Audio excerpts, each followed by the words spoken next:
Um, yeah, good morning, everybody. And with me, as always, is Amber. Good morning, Amber. Good morning. You were just sharing some good news. Why don't you, could you want to share the good news? Yes, I have an official apprenticeship at a official shop, and I'm not on my own anymore. That's awesome. Yeah, good for you. Yeah, good for you. I know that it's really challenging, and it's also, can can be overwhelming. But I'm glad that you're seeing results from from Oh, your it's so exciting. The overwhelming intuitiveness. isn't even part of it anymore. I was like, you really mean that I can come here anytime I want, right? And you have to let me in? They're like, yeah. You're in. No, I think that's right. I think that means that you're in the crew. So, hey, good morning, Spirit. Morning, guys. So Amber was just telling us about her new apprenticeship. I've got a shop. Oh, nice. You I've got got a a shop shop? to go to. Oh, that's cool. Amber, tell me more about it. I've only been there one day, but that's okay. We mesh really well. That's really Hmm. important when you're in a new shop that you get along well with everybody and the personalities mesh well. The I'm culture in the absolutely shop. loving it.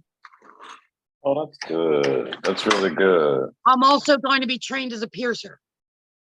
Ooh, oh my God. I can't tell you how important that is. Just being able to have that extra little bit of, something to, extra little bit of income is good. That And and I'm piercing interested itself. in body modification of all types. So it'll be permanent makeup, Okay. tattooing, and piercing. Oh, nice, nice. Wow, I'm sorry, I'm getting my phone together it's a here. lot to take on, but I think one thing at a time. You know what I mean? That's got to be the way.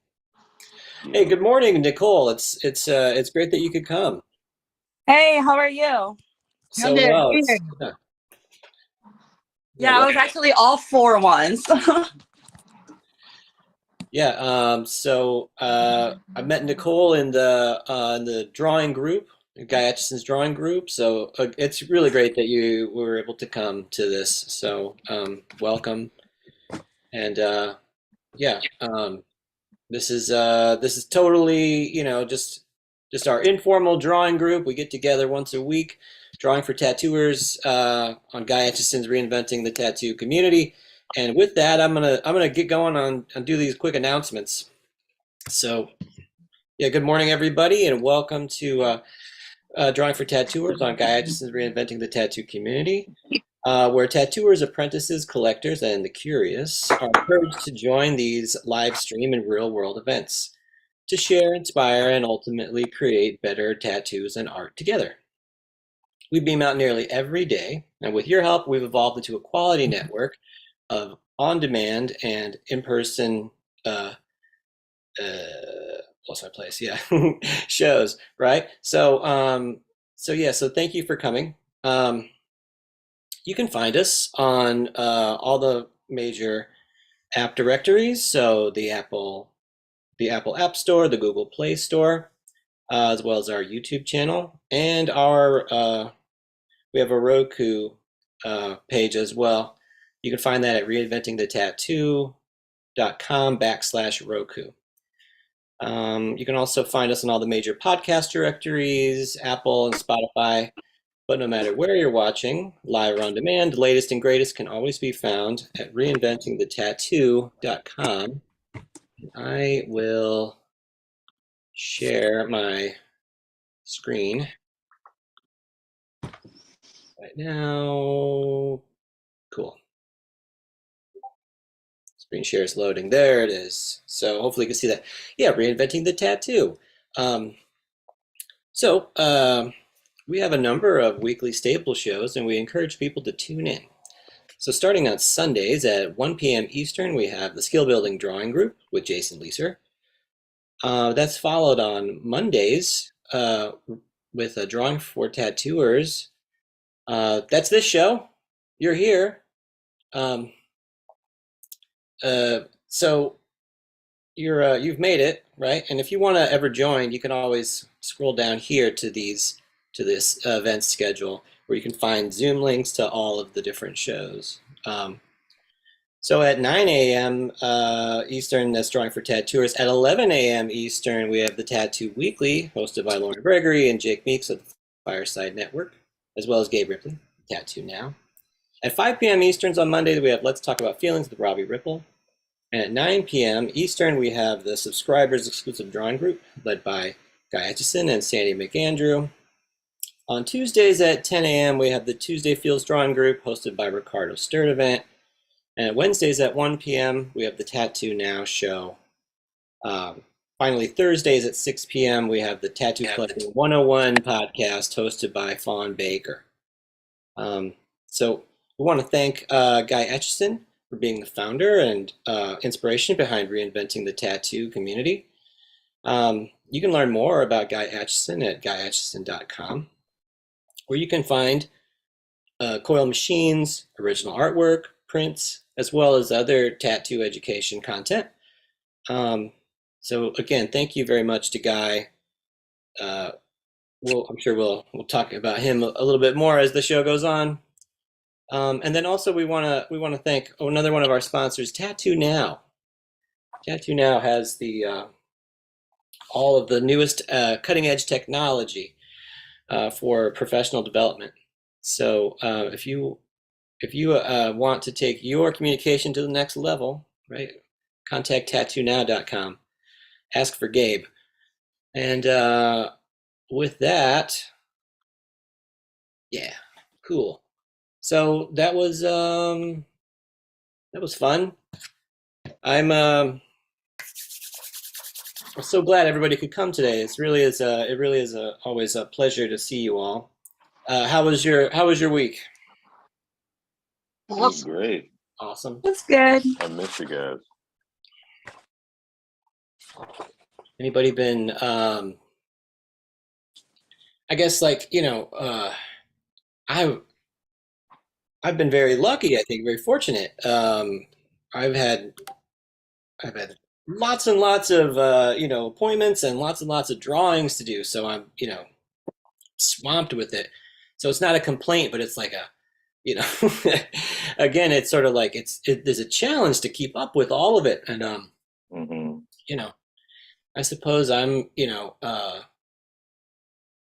trying to make the time to still go back and think about some of these things that we're talking about, the practices that we engage with. I think I find it helps me a lot.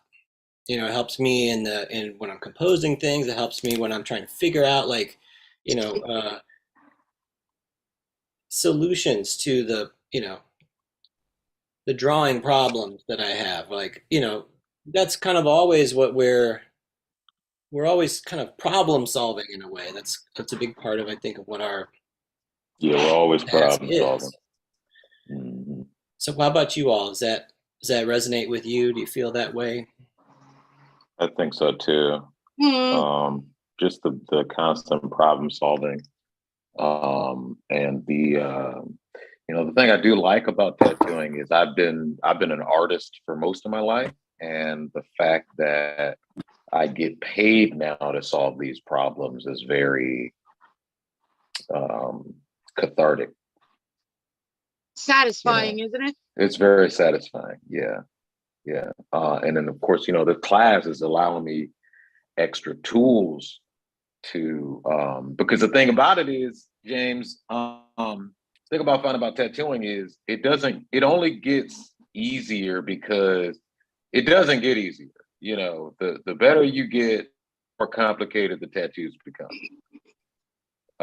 And so you never feel like you're getting better because everything's getting more complicated, and because I'm taking these classes every Monday and just kind of joining you guys, getting together, is putting more tools in my tool belt so I can attack these issues better.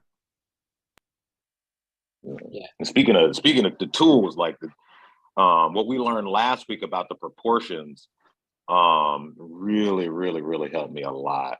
I just I realized that I had always been doing that,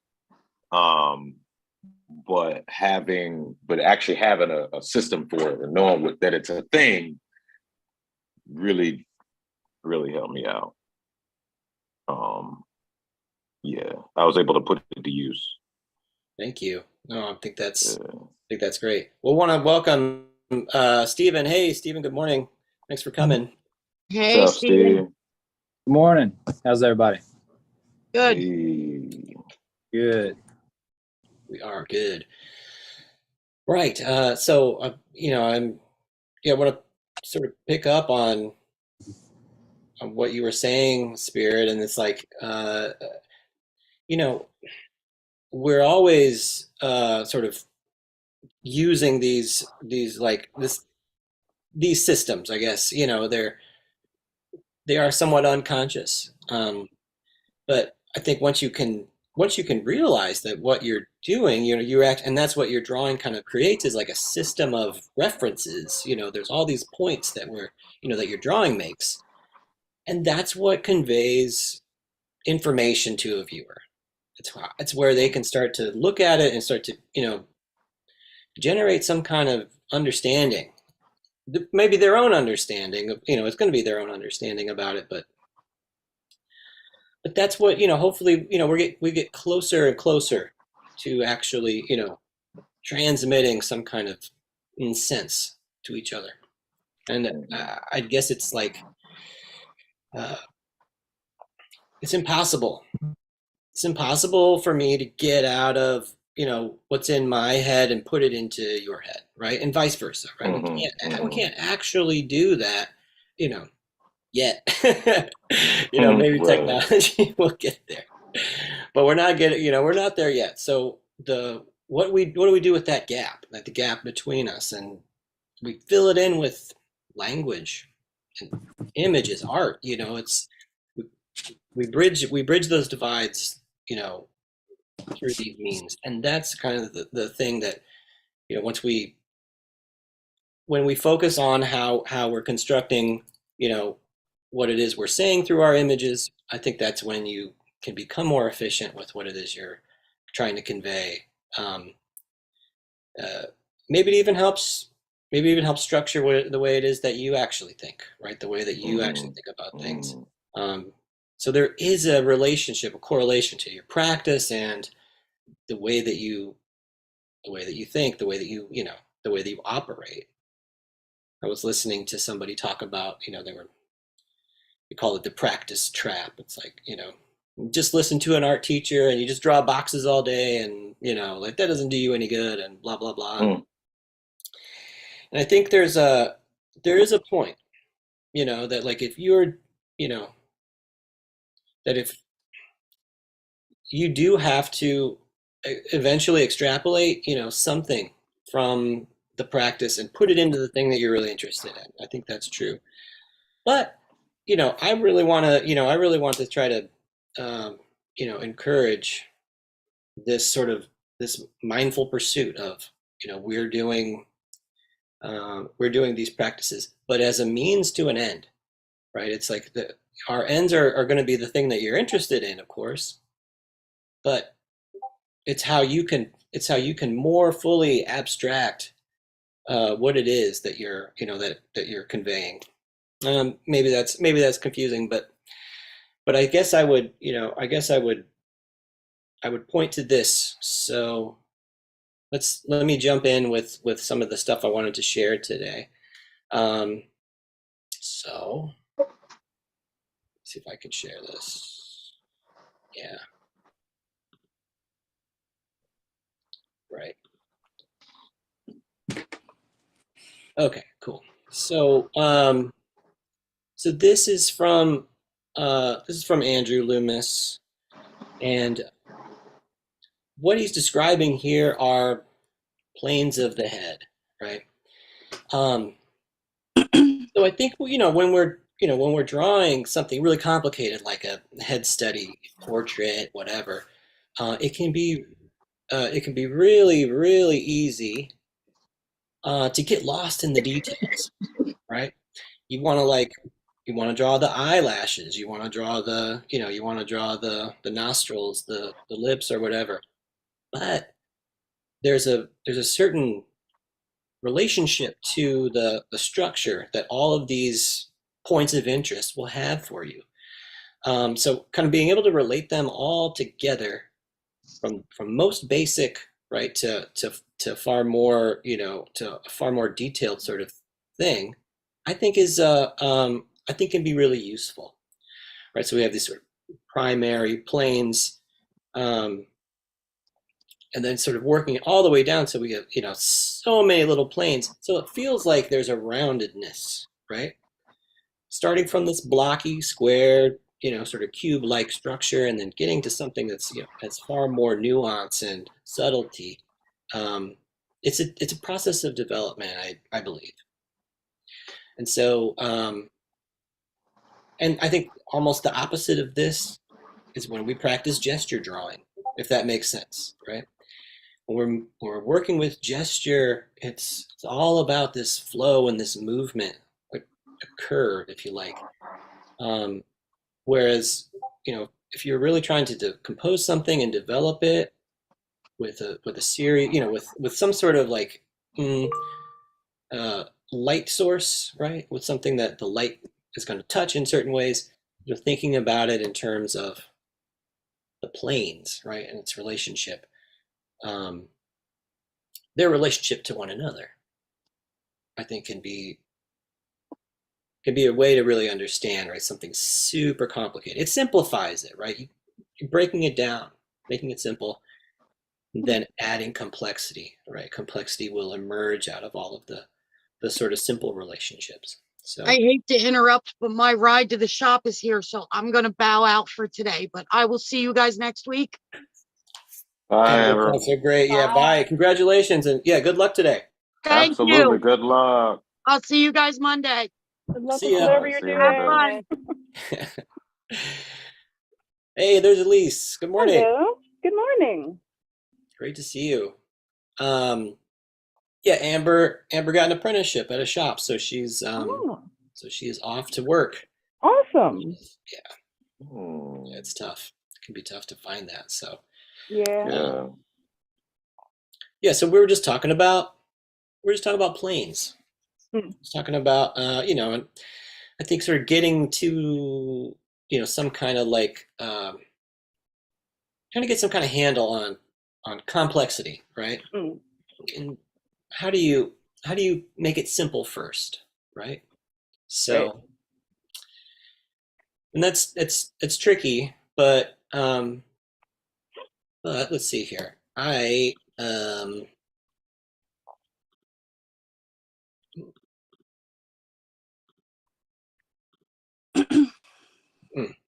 So I'm going to share my other screen.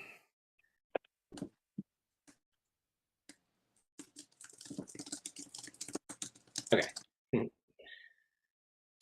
Cool. So, so I've got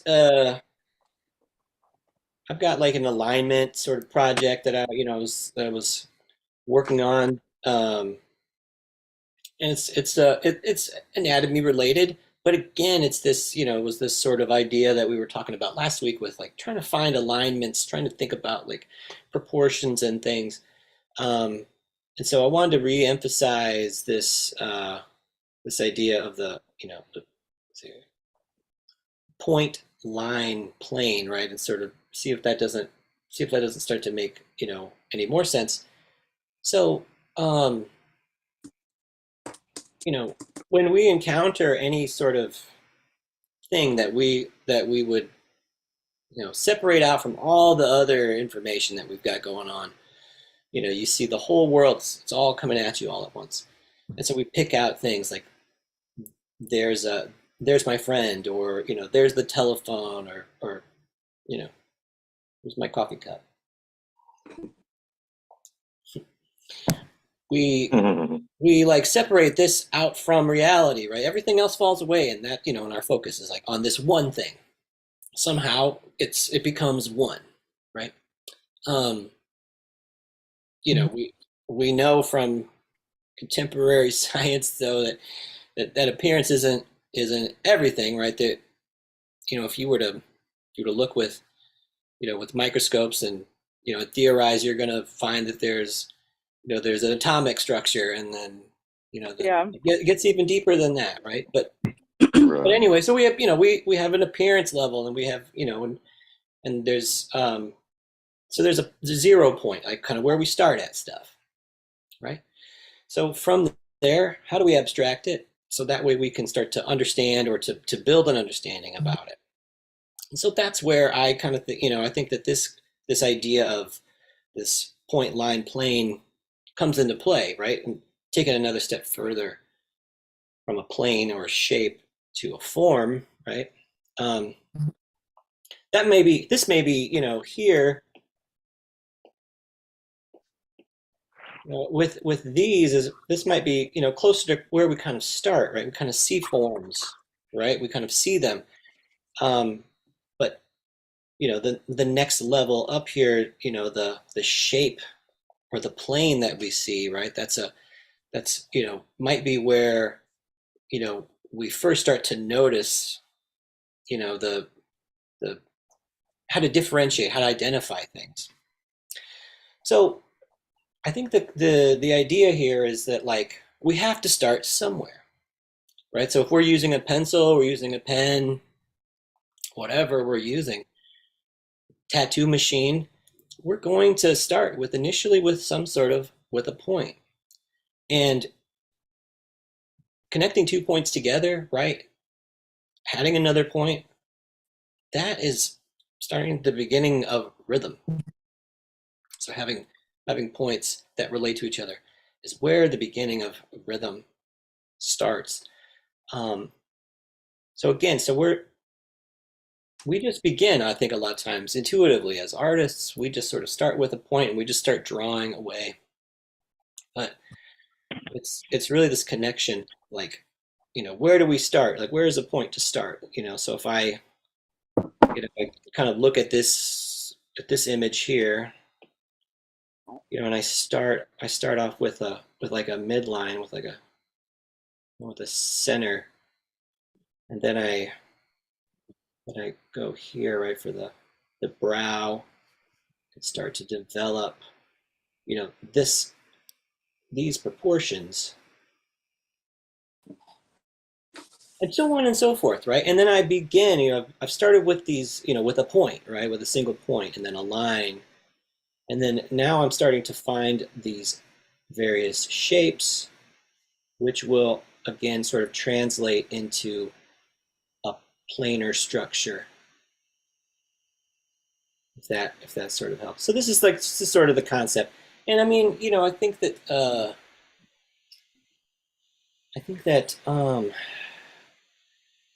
just pointing this out, maybe you all are sort of thinking about this in this way already. Maybe maybe you're not. I think that's how I started. I love drawing. Uh-huh. Heads. I love drawing the face and eyeballs and stuff. It's like my favorite. So it's like the highlight. Like trying to get to the highlight of something, eyeballs especially. I just love it. But in order to really, to make it the most effective eyeball that I can, right? Sort of breaking it down, or like, you know, uh, uh, uh, like prolonging, right? Not going for the instant gratification, right? That's where so the development can happen. You will get there. There will be a point when it's finished. I mean, or where you can't do any more to it, or you're. I guess they can always be worked on more, right? But every project will end at just will. It can't go on forever. Yeah. And so yeah, that is what I wanted to talk about today.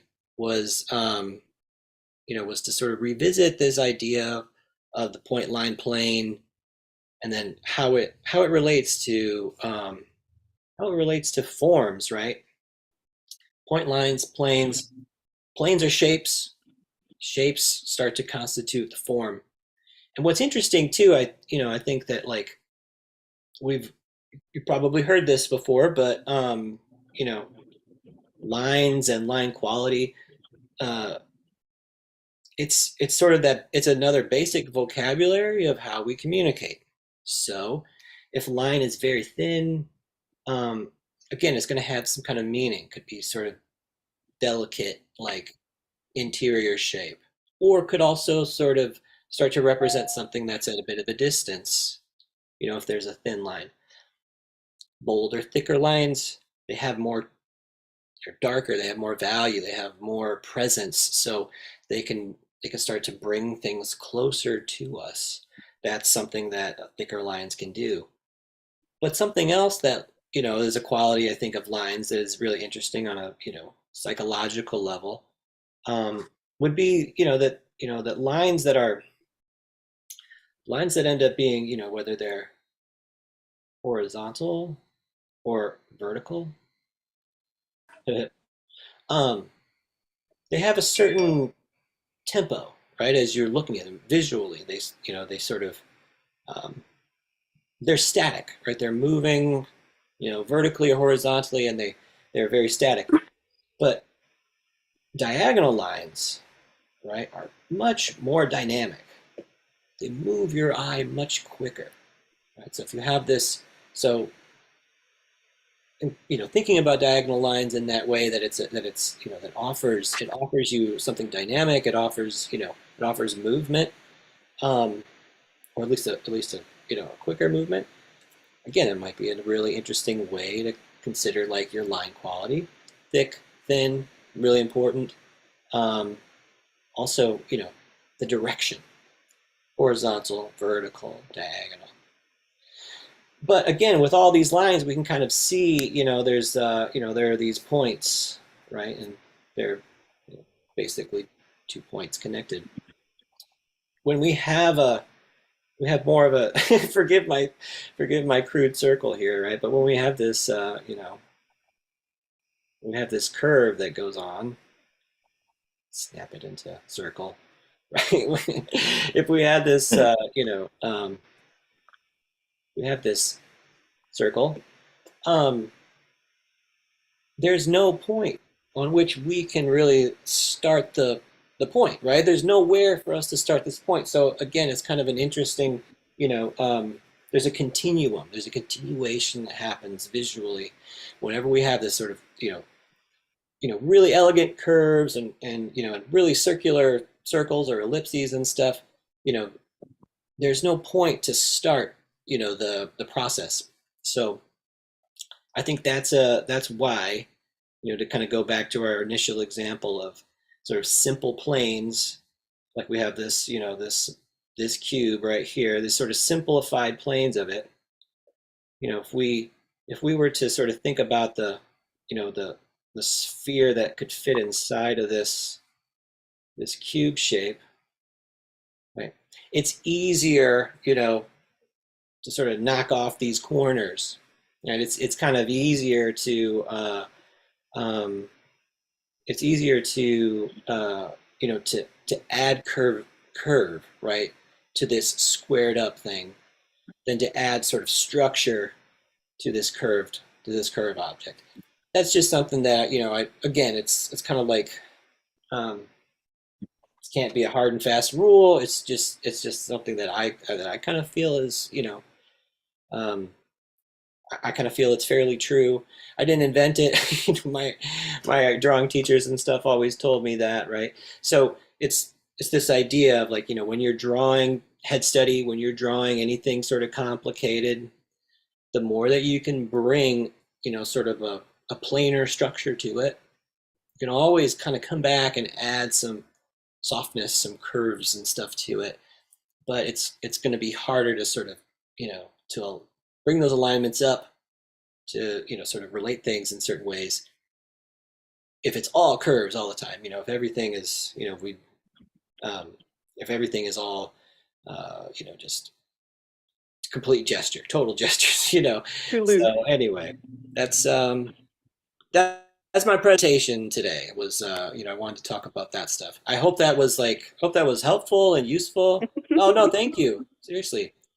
Um, yeah, what do you all think? Does that make sense? Is that like, do you can use that? I think that was great. I appreciate it. You have to Yeah. like simplify before you can build stuff on top of. Mhm. Thank you. Yeah, I think Yeah. It's kind of like climbing Everest. You take one step every day to get to the top. So you simplify it so that you can get to the top one day, hopefully. Yeah. Yeah, hopefully. Mm. Well, no, I appreciate that. And this is these are just some of the things that I think are they're embedded in the practices, right? You practice drawing your basic shapes and forms. Then eventually you kind of start to see them. I guess for me, when I first started learning anatomy, bones and muscles and stuff, um, it became like a sort of X-ray vision, right? You started to see, like, you could start to see through people's, not just their clothes, but their flesh also. You could start to see like the bones and the shapes that they make because you understand, the structure. You're starting to commit the structure to memory. And so I think that's sort of what this is too, in a way. It's kind of like thinking about how these forms can be used to compose and construct things that, the ultimate goal would be for you to make something exist that doesn't exist, right? You make an image of something, right? That's like, it doesn't exist, but now it does. It's here it is in sensuous form. You've been able to will it to life, and I think that's amazing. That's Mhm. the part that I like. So, Yep. um, yeah, I think we're at the point where I always like to open it up for people to share your work. If you had any work you wanted to share, we could always use this sort of forum to like give each other feedback on things things that you've been working on. And sometimes we do like homework and stuff. So yeah, does anybody have any work they'd like to share with us? Well, I Yeah. finished. Oh, you want to go? Go ahead. Go ahead. I finished my self-portrait. Oh, let's see it. Yeah. Let's see. Here, I want to pin you so we can spotlight. Here we go. Yeah, it looks just like you. Oh. Yeah. I So think I That's so I cool. switched brushes just because the one that I was using just was not working out for me. And then I also Love I started a color one it. also. Ooh. nice. So yeah. Well, it's really developed. I think you've definitely put some work into it. And so, what do you think? As you worked through the first stages, the initial stages that you were showing, um, how did you said you switched brushes? What other kind of insights did you come up with as you were working? Like, I find that I draw like a sculptor. So I like being able to build things up very slowly as opposed to like slapping on like a lot of dark very quickly, and I think it gets away from me when I work like that. Whereas with like I used a stippling brush, so it's like I went in layer after layer after layer, like just kind of layering it's a bunch of little dots. So it's layering a bunch of like the dots over each other, which just makes it easier for me to control. And then I also used the liquify brush to move my eye because it was too far. awesome. No, yeah, great work, and I think it's well, this is going to be, I think, hopefully the beginning of a regular thing we do every year or twice a year or something. We do that. Do the self portrait. Go for it. You know what I mean? After some time, you really see the development. Mm-hmm. You really, really do. Um, there's a great book that I forget the author, but it was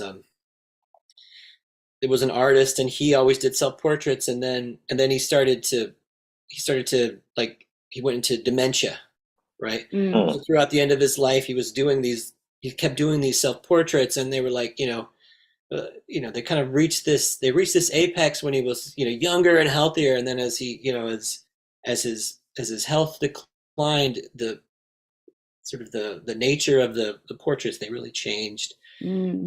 I don't want to say that they regressed, but they were certainly changing as his mind and imagination were changing, like this, the way he saw himself or the way he was able to move his hand around, it just changed so much. Mm. So it is like this reflection of what's inside of us too. Yeah. So anyway. The funny thing is, I did find my old, my first year self-portraits, which I don't have them with me. Otherwise, I would show you, but it might hurt. Because like my first two, I did that, and they're really bad also because they were done under duress. I was very sick during both of them. So like the first week of school, I was sick, and then like the last week when my teacher had us do our self-portrait, I was sick then too. So both of them, I think you can kind of see that I was just like not with it. Well, yeah. hang on to them. Really, I think it's just something that you'll enjoy going back to. So Yeah. cool. So Spirit, you had something you wanted to show? Yeah. So I never posted my self portraits to Instagram. I always meant to, but yeah, I'll still get a chance to do that. But what I did was I drew from one of my favorite reference books using the different proportions. And what I found was that, let me just show you. I drew 4 pieces, and what I found was it just allowed me to draw quicker. So this is one, and yeah, so this is one. Oh, let me find the video. This is one. Whoa. Awesome.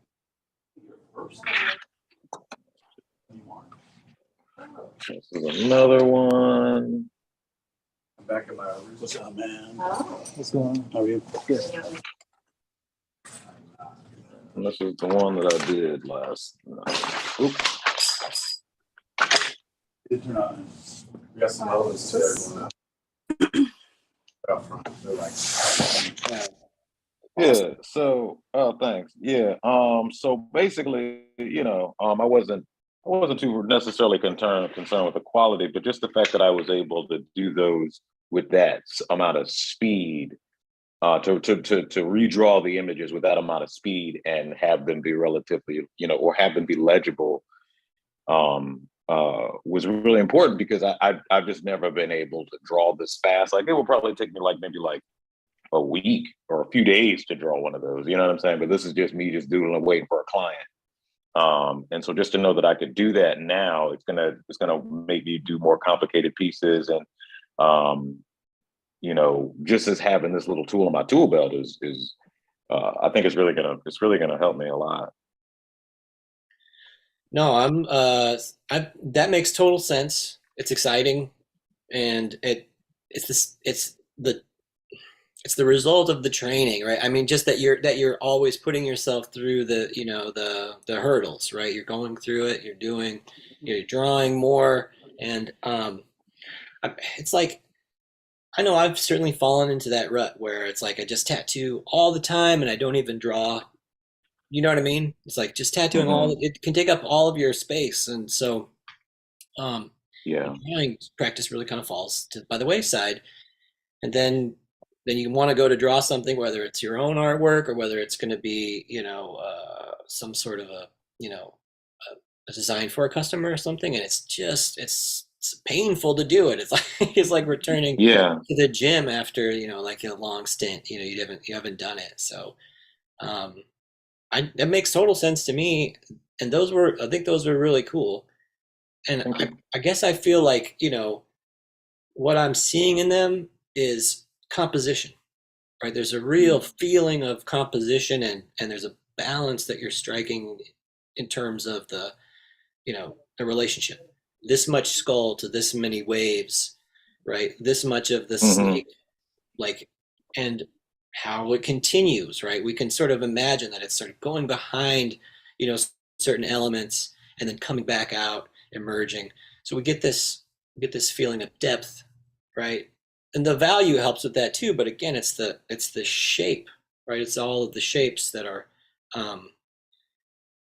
and how they form this, again, like this notion of a oneness, one snake Mm-hmm. in amongst the environment, the samurai character, right? All of those, they're ones that we're able to sort of read as such. You know what I mean? Yeah, and then in my ability to just to kind of I mean, just like let's say the snake, for example. So this is the actual picture that I drew from.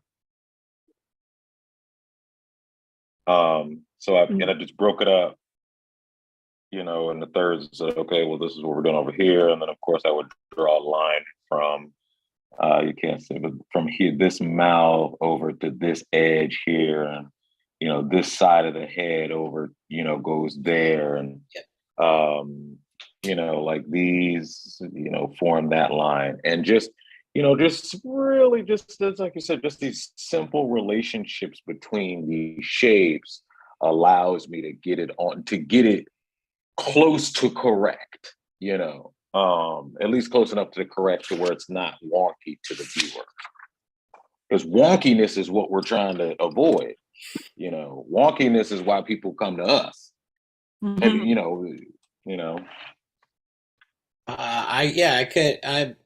I'm like super. I think it's super great, to be honest, and that is it's sort of, you're recognizing whether it's whether it's somebody else's drawing or in nature or whatever. Like there's something about it that's there's something other than just the point you're looking at, right? You're like say you love the snake and you're really interested in that, the head of the snake or something, like look at that, that's so great. And then okay, I can see a wave over here or whatever, but it's like there's more to it, right? And there's again, like, so I saw all those diagonal lines, right? We were talking about that, like it gives so much dynamic movement and motion to it, right?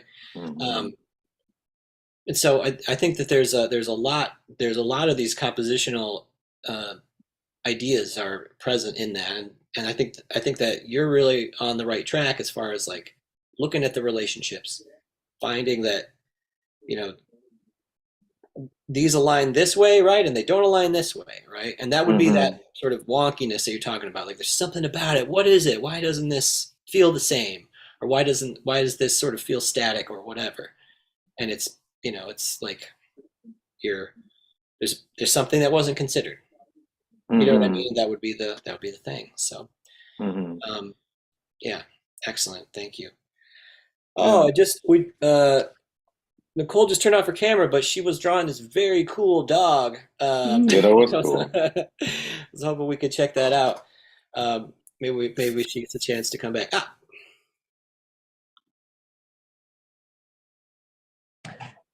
I did the weekly homework project myself. I don't know if you guys want to check it out or not. Love to see it. Yeah. Yes, absolutely. Steven. I figured I'd take an opportunity. She's got her camera off anyway. Let's see.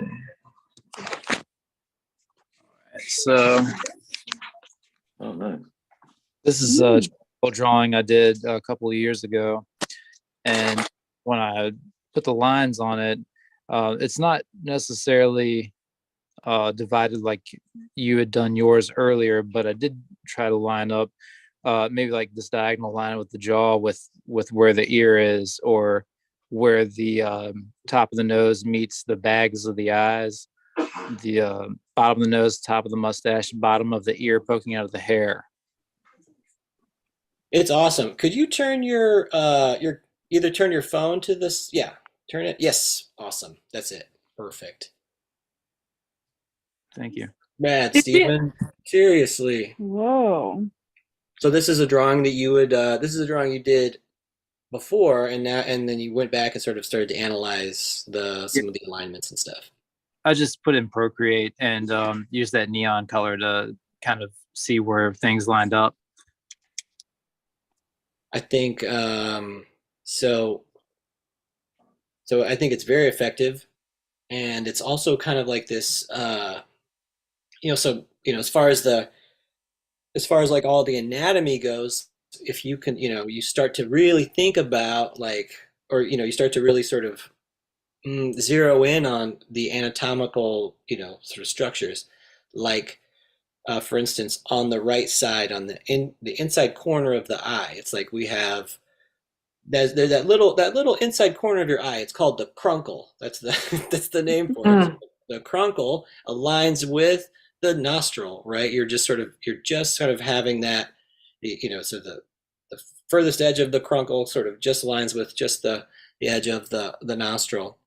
And then, of course, you continue to go down. It's starting to touch just where the protrusion of the lower lip, right? We're starting to see that form protrude, and then so the chin or the mental protuberance. That's the name for your chin, the mental protuberance. And so that vertical line that just is on the inside, of the right there. It gives you so much information, and that's I think what Spirit was talking about, the wonkiness. If the side of the nostril was further to the left or the right, or the chin, was sort of like was outside of that arrangement, you would start to what's going on, what's wrong with it. You know what I mean? Um, there's something that if you do it intentionally, then it starts to become caricature, right? But if you're really trying to go for this accuracy like you were able to achieve here, then I think um, being able to see right where all those alignments are is can be so useful. I'm seeing like a controller, like a Nintendo, old school Nintendo controller, Oh right to yeah. the left. Is that your drawing also?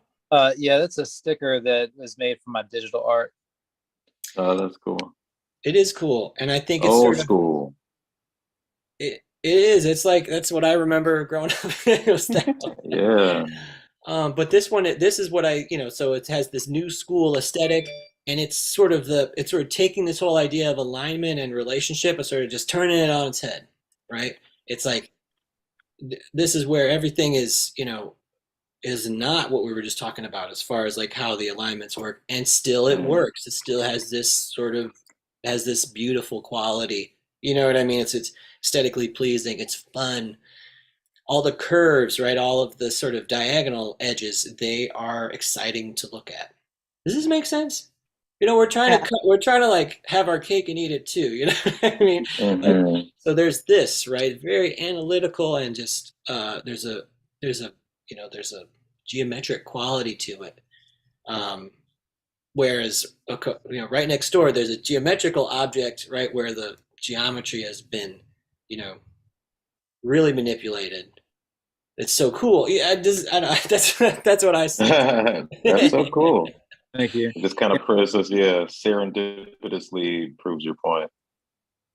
I was taught to do it like this instead of necessarily dividing it, say, in half, and using these lines to basically take measurements, if that makes sense. Yeah. Could you talk a little bit more about it? How do you do your measurement? What's your measurement system, if you don't mind? So something like this, I would basically put value on a piece of paper with charcoal, and it's a pick out technique that I thought to use. So I would put a light value on there. Then anywhere I know I could go darker, I would go ahead and immediately go darker, maybe not straight to black, but darken it up. And anywhere where I felt like the value needed to be lighter, then I would use an eraser and pick out the lighter area. And then basically you continue doing that until it's rendered. So it's going to come almost into focus like maybe a photograph would be developed. Mm. Love it.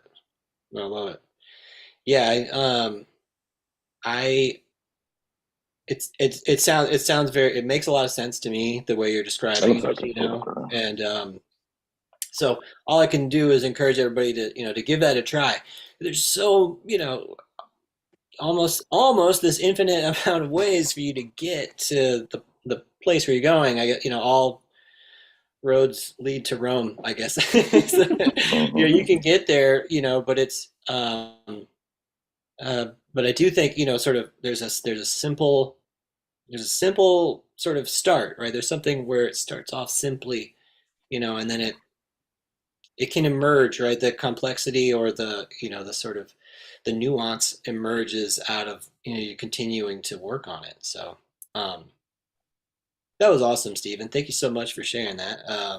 Thank you very much. Yeah, no, thank you. It was really um, again, just, you know, beautiful work. And then of course I think, you know, and you have a range, you know, I mean, there's a real range to the, you know, the stuff that you do. And so I think it's I think it's really interesting to see how you're, you know, again, what you also you're coming with your skills, but then also how you're sort of thinking about the things that we're talking about in here too. I think are, you know, um, it's helpful, I think, for all of us, you know, me included. So I'm, you know, I'm really grateful. So Well, I appreciate that. We help each other. yeah, absolutely.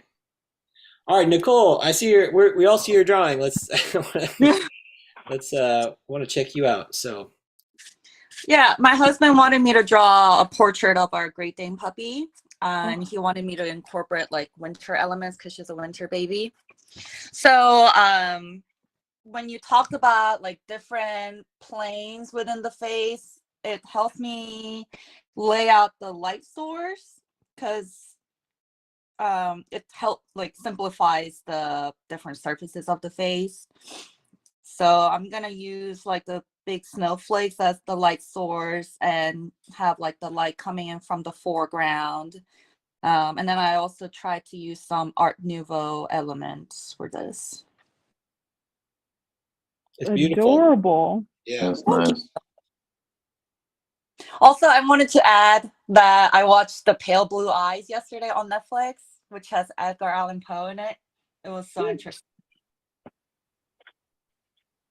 I'm not familiar with it. What is it? Is it It's brand new with Christian Bale in it. It's like a murder investigation, and Edgar Allan Poe, when he was a cadet, like he helps with the investigation. It was funny because you did the portrait of Edgar Allan Poe, but that's off the tangent. Was that based off of a true story, or is it I don't know, but they bring in like a lot of things that Edgar Allan Poe wrote. So yeah, if you like Edgar Allan Poe stuff, you should definitely watch it. Called The Pale Blue Eyes. Thank you. Yeah. But yeah, this is my drawing, and I'm gonna have like different snowflakes. It's gonna have a lot of white in the design. So I don't know how it'll turn out like as a tattoo, but I haven't started tattooing yet, so just a design. Who's gonna get it? My husband. I'm gonna like torture him. It's gonna be my practice subject. I really love the flow. Thank you.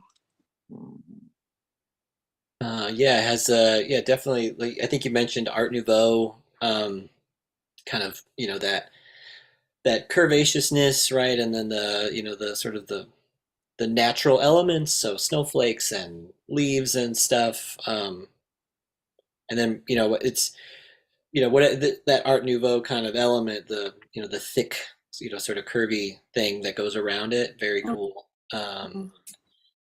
Yeah, no, I think it's gonna be challenging, but at the same time, I think you've got a really great structure. You know what I mean? So the structure really starting to, you know, the composition is really, you know, looking very strong. So, you know, and just creating light sources and stuff is always tricky and challenging. But I think, you know, like you were saying, you know, I can already start to see a little bit of the planar structure, you know, the front of the muzzle and the side of, you know, the side of it, and then, you know, where where the eyes sit. Mm-hmm. Those are going to be they're already starting to look like, to give it some dimension, right? So it's not just, so it is straight on, and we're looking at it, sort of, straight on view, but it's not, it doesn't have, it's not flat, right? It has, it's starting to emerge forward, and that's going to be, obviously that'll be what you want, you want to Right. give it some dimension and stuff. So Yeah, my um, biggest question is like if it's too complicated as a tattoo, like you have to think about if the lines are too close together, they're gonna like end up blending as they heal. And since I haven't started tattooing, it's hard for me to like understand how to make a good tattoo design versus how to make like Mm. good art design. mhm. Yeah, I there's think definitely a fine line. mhm. Yeah. My first thought there is like maybe the bubbles or the circles that are everywhere. Yeah. Like if you reduce those, or took them out, that Okay. might help with, so you don't have to worry about those, Yeah, I was gonna make it like snow flurries like going through, but yeah, I feel like that they are kind of distracting. Right. It might be, well, I think with since you have the snowflakes, as they're a larger Mm-hmm. shape and Mm-hmm. they're readable as snowflakes, that might sort of serve that purpose. But Okay. having all of those little elements throughout all over the place, I feel like it can be real challenging, Okay. So to maybe I'll color in solid fields. It's hard to do like a space scene with, little stars everywhere. I've seen Guy Aitchison do it, and it's like it's awesome, but it's like, fuck, it's fucking hard to do. Be hard to do, especially yeah. for a first one. But it's like, I think that's a really great question to ask. Is to start to think about, like, what is the what's tattooable, right? Yeah. And it's always going to be probably something you're gonna push that limit. You'll say, all right, this is what's tattooable. Now see if I can push it, go a Mm-hmm. little bit further. Mm-hmm. But I think you might want to sort of develop the contour a little stronger, as far as the what once you're feeling confident about the shapes that you have there, which looks like you're really just about there. Mm-hmm. Having an outline, Mm-hmm. especially with Art Nouveau. That's a real classic Art Nouveau element, would be like a strong outline around certain elements, and that really separates them. And so Mm-hmm. that would be that really makes for strong tattoos as well. But we Okay. got other people here. What do y'all think? I think it's I beautiful. Yeah, I think it's beautiful. Absolutely. I just think that just you're right, just kind of mitigating the smaller elements. I think that'll be a good idea. And it depends on a few things. It depends on where it's going. Depends on how big you Mm-hmm. want it. These Okay. things. Sometimes Yeah. less is more. Yeah. Also, that I think that the motion that you are implying is fantastic, and some of it you can actually use like wind bars, like wind elements, to kind of take a little bit of that information out. But other than that, I think it looks nice. Okay. Thank you. You're welcome. Let me ask you a question. You were in Guy Atchison's drawing group. Yep. Monday night groups. Are you taking the reinventing the tattoo course? The free course. No, the one that was the one that you have to pay $400 was the subscription, the yearly subscription one. No, I'm just doing the Monday night for the Okay, subscription part. Yeah. okay, got you. Here- You get a lot out of it. Yeah, I'm getting like a lot of different drawing ideas that I wouldn't have been able to come up myself, and I get a lot of feedbacks, and my mentors at the shop really like that. I get to try different subject matters, and the classes have like imaginary client with like different limitations and stuff. So Oh, that's that's cool. the challenge for me, I think. Oh, that's cool. Hmm. So there's a couple. I'll add just to I also feel the same way as Nicole about it. I think it's really useful, and it's been, again, it's just it's a wider community that you get a chance to sort of interact with.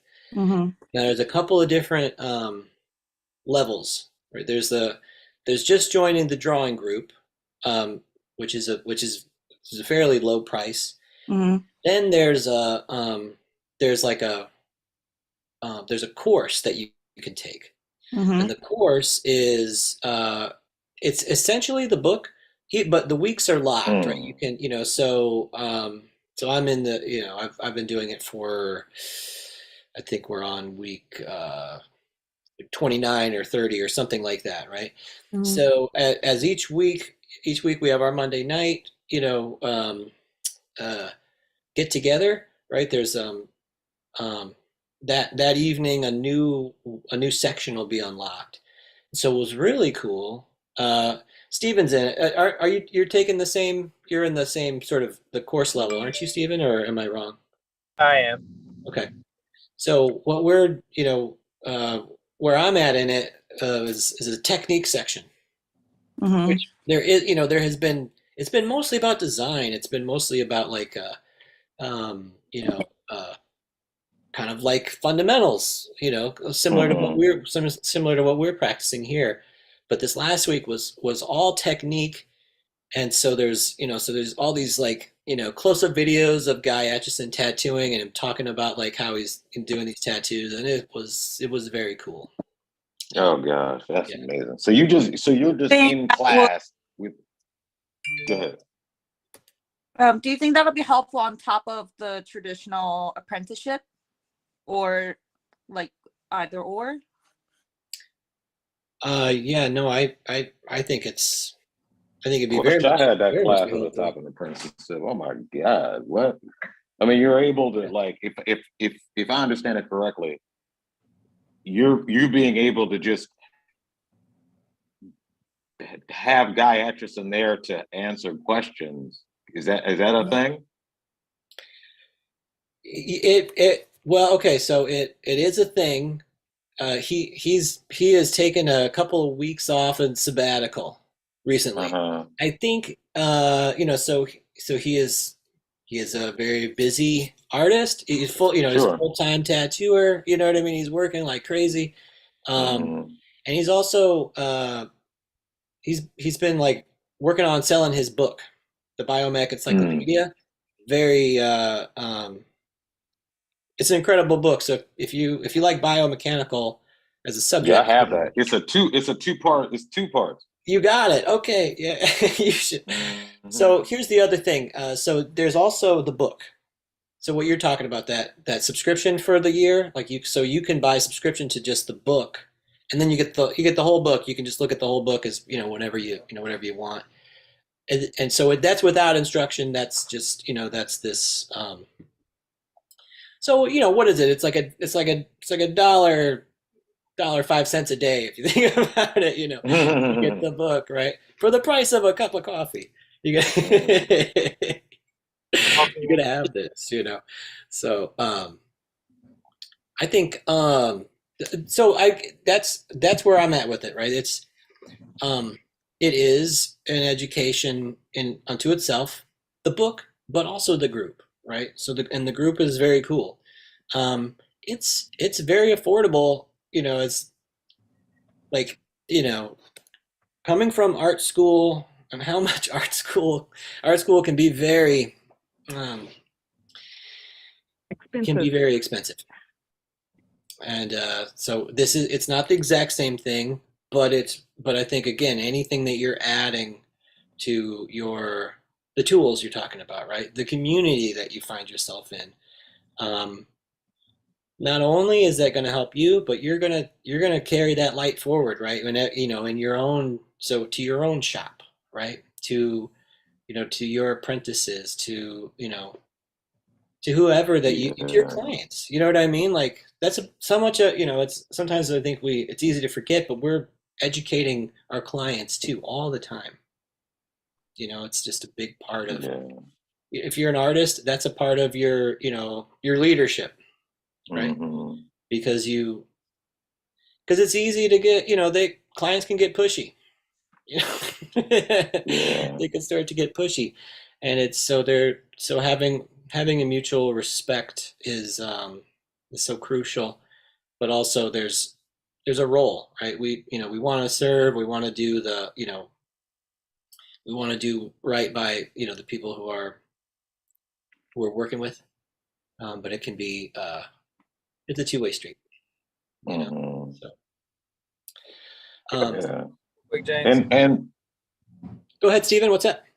Sorry to interrupt. I just wanted to say that I personally have been seeking tattoo education and art education for a really long time. And I think that being a part of this reinventing group is probably better than most apprenticeships that most people get, generally speaking. I'm not saying people don't get good apprenticeships, but there's better information and more access on here than a lot of stuff I've seen other fellow tattoo artists exposed to while they were learning. Mhm. My personal experience of talking to just people, and I don't know, I just kind of went on a tangent about it. I just appreciate it. And I've done, you talking about those classes, like art school is expensive, and it is. I did like 18 months of classes at a gallery, and then they had moved out of state, and I did some classes about an hour and a half, 2 hour drive from where I was, and it was very expensive. I spent more in a month than I spent for a yearly subscription to this, just doing classes when I was traveling an hour or so up the road. So I think that the value that you get here and the quality information can't be beat for, especially the price, let alone, your time investment. Mhm. Yeah, awesome. That is good to know. I agree. I totally agree with you, Stephen. And I think,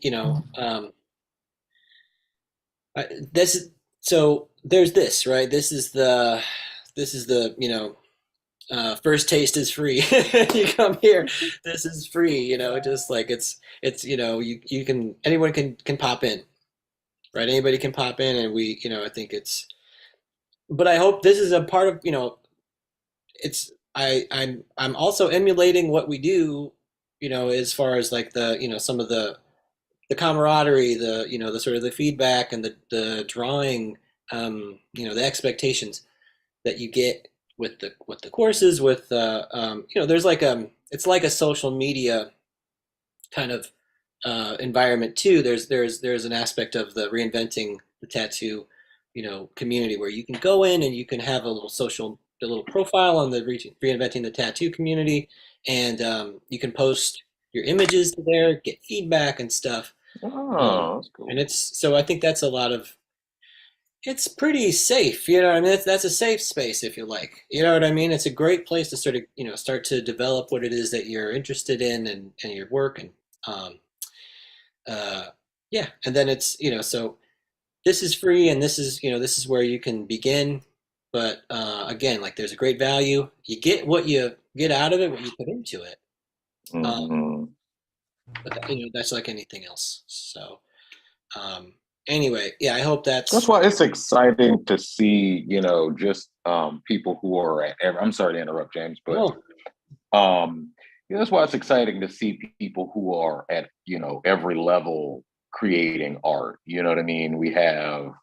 Um we have Nicole, who's not even a tattoo artist yet. She's apprenticing. We have Elise, who's still in school, and you know what I mean, and with so Mhm. many different opportunities and directions that she's going to take her art. We got Steven, sitting in the shop right now. We got me, I've been tattooing 15 years, and you know what I mean. And James, you've been hammering them damn tattoos out as well. And it's just really interesting to see all these different, personalities that are interested in the same thing, have the same goals in mind. And just seeing everybody's growth and seeing what everybody is producing is, just like you said, the sum is greater than its parts. Mhm. That's why I get so much out of it. Thank you. Yeah. Well, it wouldn't be what it is without you all and everybody participating, and I think there's it motivates me to do a little bit more, you know what I mean? To push myself to think about what it is that I'm doing and think about you all and how can we grow together, as artists and I think we're as people you Mhm. know, Time as to level people up. level up. Yeah, for sure. Well, let's see. I I have I have some notes that I want to let's see. Right. So basically, what I was, um, basically what we talked about here was kind of what I had in mind for our, just something to take on, after this was to continue to look for proportions. Mm, uh, I think so. I guess I'll quickly cover like uh, ratio and proportion, right? So what is a ratio, right? Well, maybe I can share my screen real quick and then uh,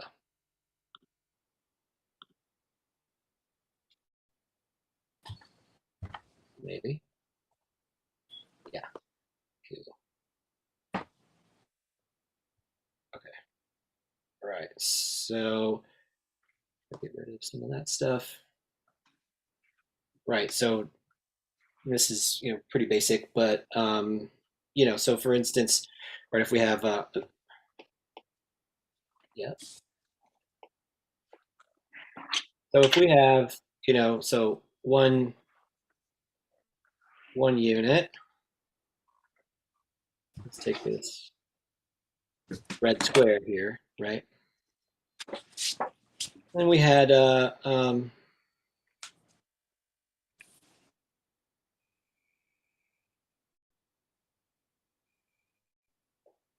right, three more units, right? Three more equal squares. Well, we've got a ratio of 1 to 3, right? So a proportion, right? So a proportionate ratio, so the longer way to say it, would be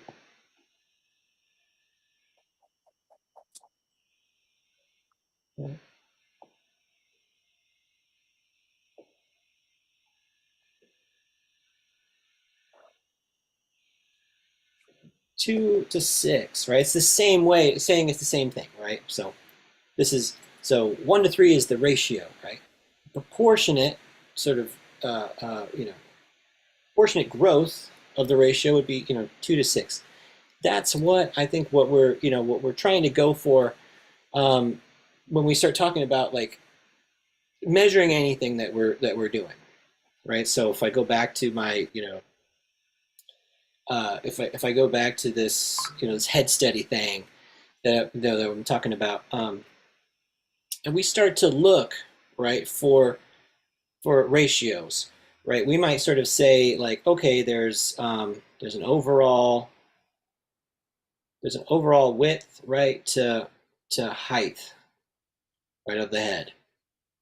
And so we would take that, we would find that ratio. Let's see, what is it? It's sort of like we measure it. It's like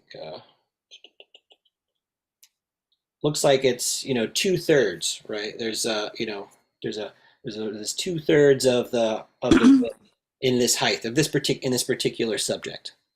So what we could then do is like we could take this and we could start to expand it out to the rest of the figure, right? Like where is this ratio? How is this ratio proportionate to others? And we can go outwards, right, to the whole figure, right, and say like, all right, so how many head heights, right, is there in the overall figure, right? Or how many head widths would there be in the overall width of the figure, right? And start to relate that stuff together. And then we could also go backwards and start to see again something that we had mentioned before, like is this relationship of eyeballs. This is similar to what Stephen was showing us as well. Um, that we have this, there's like 5 eyes across here, right? There's that width is something that you can start to look for. And again, you're going to see the relationships in all, in whatever it is that you're interested in, whatever it is that you're drawing, right? So this is something that Spirit was showing us earlier. You were looking at your references, breaking them down this way. So this was, this is just something to I think to consider, to put on the, so now right, the ratio, right, and the proportion as definitional terms. Like how do we, when we say it, sometimes I think we use them interchangeably, but it's sort of like, a proportion is a relationship, the same relationship between two ratios, right? So ratio is like sort of that, maybe that point, right? You start at a point and then proportion is a line, right? You start to develop it a little bit more. And so, yeah, I think, I would, next week, I'm really hoping that we can, return to, thinking about, like, doing some gesture sketches, doing some more, we'll do some in-class drawing and stuff next week. So no homework this no homework. I mean, of course, like you can always sort of take what we've been talking about for the last 2 weeks, right, and just keep using it, because I think too, it's like, I mean, like, so I had, I've got my, demo piece back here, and I showed. But it's like, if I think about it, like I used this in like an uncountable amount of times this week, on all of the drawings that I was, everything that I referenced, everything that I drew, was always looking for these relationships. I was always looking for these alignments and stuff. I can't even stop. You know what I mean? It's sort of, it's how you start to check your work, I think. Mm. So, so I'm hoping that, that can be the thing that we, you can take forward, and you can use it to continue to develop it as a practice, continue to develop it as something that you find useful, right? And then so next week, really hoping that we can start to, we can get back into start doing a few gesture sketches, and we'll talk a little bit more about. Let's see. I'm thinking about anatomy. Yeah, I want to. We think about anatomy a little bit, and so this might be a sort of a really good way for us to sort of continue to cover the basic stuff, as we're going through this new year together. So we're gonna wrap it up for today. But before we do, I'd like to give everybody a chance to to sign off. Give us tell us who you are and where we could find you. So, Elise, we start with you. Yeah, sure. Sorry, I'm muted because I'm sitting next to a very loud machine. But yeah, hi, I'm Elise. I'm a 3D art student, and you can find me at Technodreaming on Instagram. Cool. No, it's a pleasure as always to have you, Elise, and I'm so glad that you could make it. I know you're in your last semester, right? You're like super busy. But the fact that I think that, you are just so interested in, in your craft, and like and to also like thinking about all these ideas of art. You're a great artist. So it's really awesome. Yeah, it's really awesome for you to, to have you. So thank you again. Glad to be here. Thank you. Nicole, we have you sign off. Yeah. Yep. You can find me as Nicole Williams Art on Instagram and TikTok. And thanks for leading the class. Thank you for coming and for sharing your drawing and stuff with us. It really is it's a fantastic design, and so I think the only way that the only way you're gonna know, like, is it tattooable, is by tattooing it. So I just think it's gonna be awesome. it's awesome to see you beginning your tattooing career, and you're also, a very accomplished artist as well. So it's really cool to see you developing, and yeah, I can't wait to see this as a tattoo. So I hope you share it with us when it's all done. Yeah. Yeah, looking forward to it. Thank you, Stephen. My name is Stephen Jesse, and you can find me at stephenjessetattoos.com or on Instagram at Stephen Jesse. Awesome. And so again, thank you so much for sharing your work. It really is very, very fine figure drawing and portrait sketch that you were able to share with us today. And I just really appreciate, like, you taking the time to sort of analyze it and sort of break it down. Again, it seems like these are things that you're familiar with, but I guess it must be, you must be sort of using these tools all the time also. Like, you're just, they're somewhat second nature, I'd imagine, at this point. Um, so I guess, I really appreciate your work and you sharing everything with us today. And Thank yeah, you, James. yeah, no, thank you again, Steve. I appreciate teaching the class. Yeah, well, we appreciate having you. Yeah. Thank you. Yeah, so thank you. Spirit. Hey, what's happening? So I just followed you, Stephen Jesse. Stephen, sorry. Your Okay. artwork is pretty dope, bro. Thanks, man. Yeah, dude. Sweet. So hey, I kind of what is the homework, James? Right. Well, the homework, again, so I'm hoping that next week I want to get back to, so doing some gesture drawing, and maybe we'll even do like a slightly longer, 10-minute pose or something like that. I was hoping that we continue with this alignment and ratio and proportion sort of, thought. Like, you could either do that or don't, or no homework for this week, something like that. But we're gonna get right back to it next week. So that's the thought, is like, work on this a little bit more, like see where else you can, sort of find it.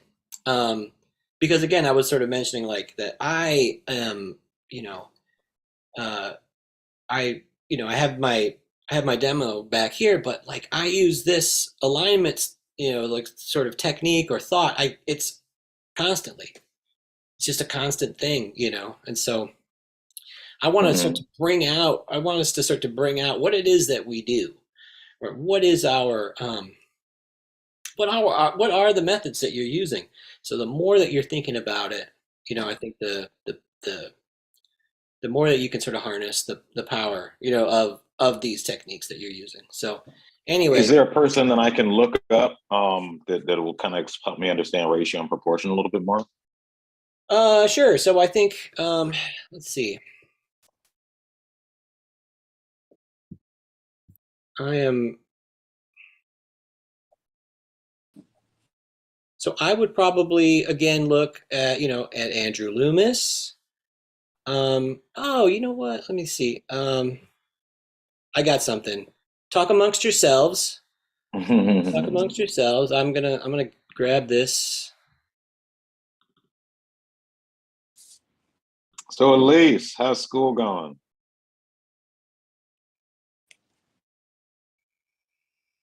Sorry, I was muted.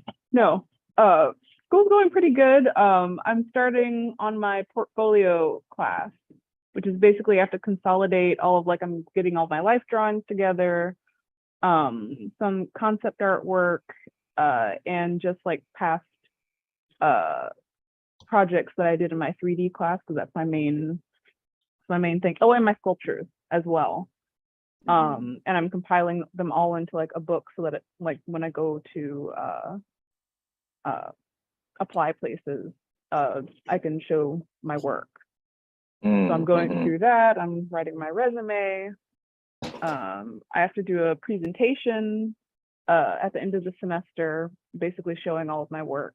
So putting all of that together is stressful. And then I have to revamp old projects too. And because I'm a 3D major, I have to do an extra.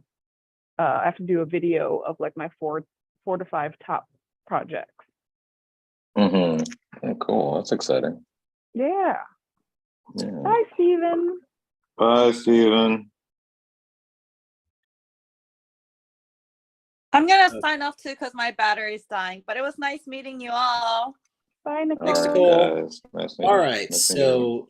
so this is from Juliet Aristides, a drawing atelier, and again we covered this one. I think last year we were talking about a golden ratio and Fibonacci sequence, and so in this image, we're sort of seeing again, like here is a ratio, this 1 unit to a golden ratio, right? And then again, so overall, so the head unit to the half, to navel rather, right? Then again, sort of breaking it down into an overall, right? That same like head unit to navel, right, or top of the head to the navel as a 1-2 golden ratio, right? So there's like there's a ratio, and then there's the proportion, right? The proportion. So this head to the navel is the same as the head is to the torso as the head to the navel is to the whole body, right? That's the kind of thing, just to start to look at measurements, start to look for these sorts of relationships. I think can be really useful to us. And so this is the this is the thought, right? Again, so alignment's good.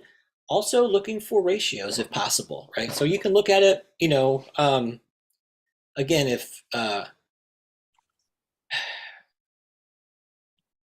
look for them, right? So look for the ratios if possible. I think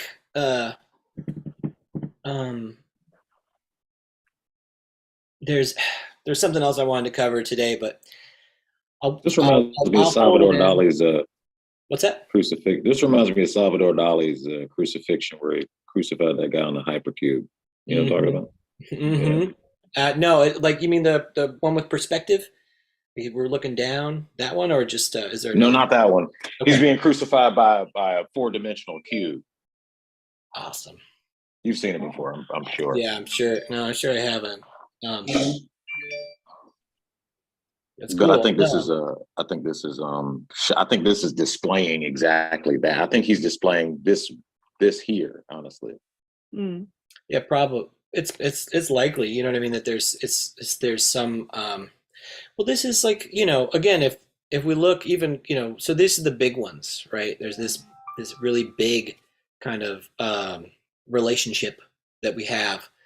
So the overall, this overall ratio of golden ratio to 1 unit, right?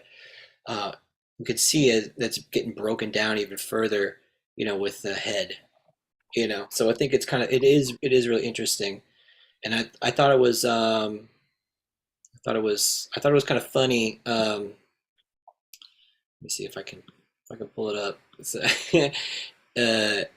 Yeah, this this is so this was something I saw on the internet, and and I thought of you all. So yeah, right. So the perfect rat. we can find proportion, and ratio. Like, so here it is, right? We find a golden ratio here, right?